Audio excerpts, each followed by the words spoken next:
Welcome to Corey's Corner.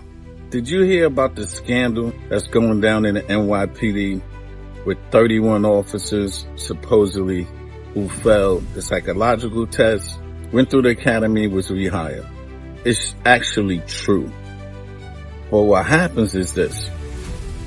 Inspector Terrell Anderson, who's the commanding officer of the Candidate Assessment Unit, had strict orders from the hierarchy of the NYPD to fill classes with candidates.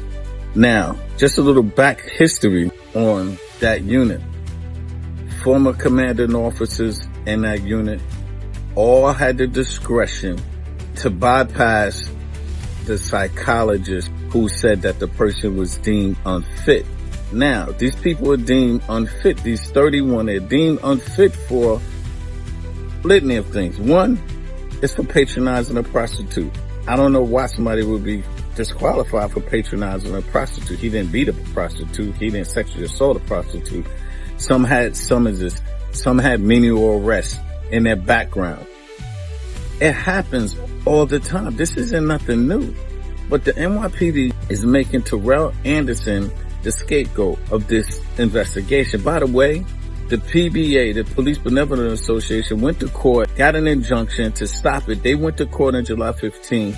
The judge said, put these guys back to work. Those 31 officers, they're back to work, and they got to go back to court again to see what's going to happen. I can't see them not being hired. They actually passed. Terrell Anderson, one of the most knowledgeable police executives in the NYPD, a rising star, and they tainted this guy's career. Commissioner Tisch has ruined his career. And Mr. 100 Blacks in Law Enforcement Who Care, the mayor of the city of New York, is standing by idle and just letting this thing happen to him. I cannot believe Mr. 100 Blacks in Law Enforcement Who Care, who was out in the 90s fighting for the rights of minorities in the police department, outside the police department, around the country, is allowing the NYPD to railroad this young, rising minority inspector.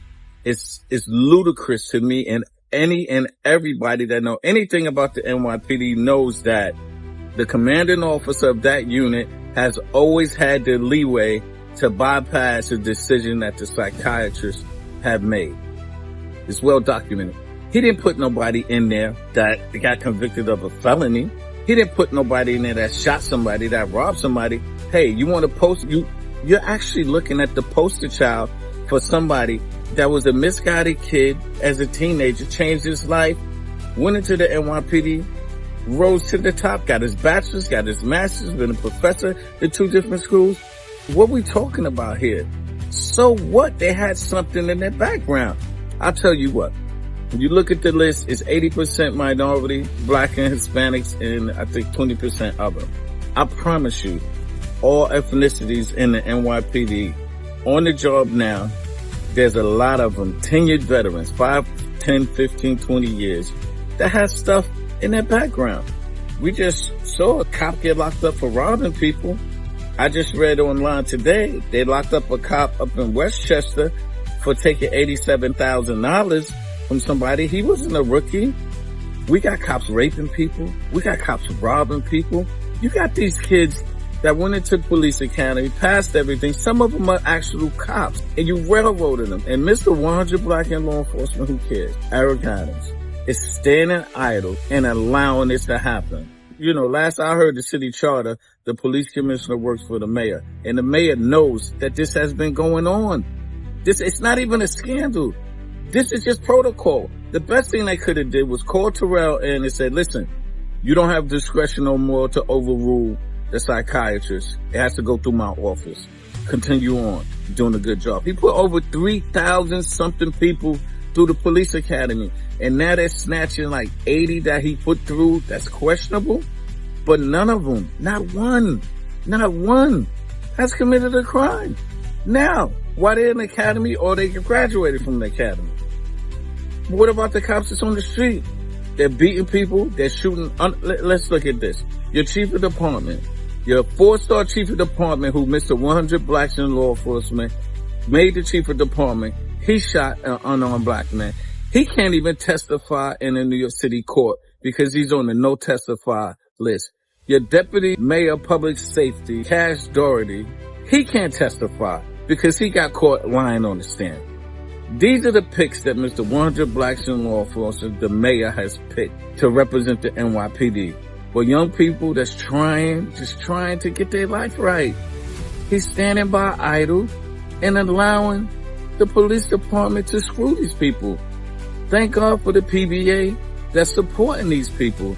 And I'm almost will bet you $1 to a donut, they're going to win the lawsuit. They're going to win.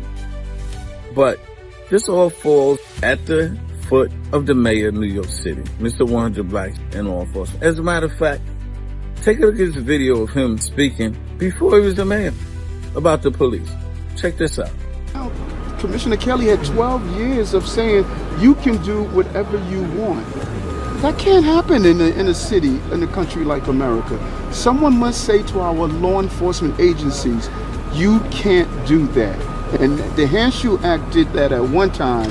After September 11th, we just went away from saying no. We no longer say no to our police department. I can only imagine if I grew up during this period of time being stopped as much as these young people are being stopped. Yeah. Now what happened to that guy? Where is he? Oh, he evolved. Oh, he changed. Really? Or is he just doing it just because now he's a politician? To allow Terrell Anderson to be screwed and the scapegoat for changing the decision that psychiatrists made. And by the way, I just found out most of the people that's interviewing these kids for psychological evaluations, they just graduated from college. They're not even tenured. They just work under the psychiatrist. Unbelievable. Newspaper ain't writing that down. Come on. What we doing, Mr. 100 Blacks in Law Enforcement? Who cares? You gonna step in? You're gonna allow the police commissioner to ruin this kid's career. Y'all stuck him somewhere in housing. Shame on you. Y'all know we give out the Idiot of the Month award. It gotta go to Mr. 100 Blacks in Law Enforcement Who Care, Mayor Eric Adams, for allowing the police department to have a smear campaign against this poor kid that's out there really doing the job. He's checked all the boxes off. He didn't just throw anybody in there. This guy's a good guy, character guy, real character guy. Matter of fact, look at this video of him speaking. There was a barbecue, and a community member actually invited me to the barbecue, but she wasn't there when I arrived there. So when I got out the car and I walked towards a woman who was grilling, the look of fear she gave me, and I was like, wow, I didn't come on this job for someone like that to look at me that way. So that told me that, you know, we had work to do. I would dislike being a cop. They want to grow up to be cops, and you don't grow up to be a cop when the person that you met, you know, officer friendly, is no longer officer friendly. He's officer enemy, and we can't have that. Growing up, I saw gun violence, I saw drug abuse, I saw poverty, I lived in poverty, and these are the things that I want to contribute to undoing in our communities. Inspector Anderson is a breath of fresh air. He gets it. He gets it. What other precinct commander will allow us to take the lead? But he has helped and had us reimagine what policing could look like, true community policing. When a commanding officer can come to the community, put together a whole alliance with no egos and no agenda other than helping the community. The Brownsville Safety Alliance is a collaboration between community-based organizations and the crisis management system, in which we saturate an underserved area within the command with resources in hopes that we can quell the underlying issues that cause crime and victimization. And what I did was I moved my officers and replaced my officers with the community and community-based organizations, the crisis management system, and placed my officers in other locations not too far. For 5 days, not one incident in a very quote-unquote volatile community, not one incident. You know, that was historical. And the next one is going to be better. So as a youth, when the NYPD would arrive, I attributed that to calming down the situations that was occurring. So I, developed an admiration of cops at that time, and it helped guide me, to where I am now. Yeah. It all falls on the laps of Mr. 100 Blocks, Mayor Eric Adams. I'm Corey Pegues. I always keep it right, not real. Peace. Once a cop, let it knock, yeah. I for one thing we should celebrate redemption instead of condemning it. Corey Pegues, what up? Talking truth, bruh. Check it out. Once a cop.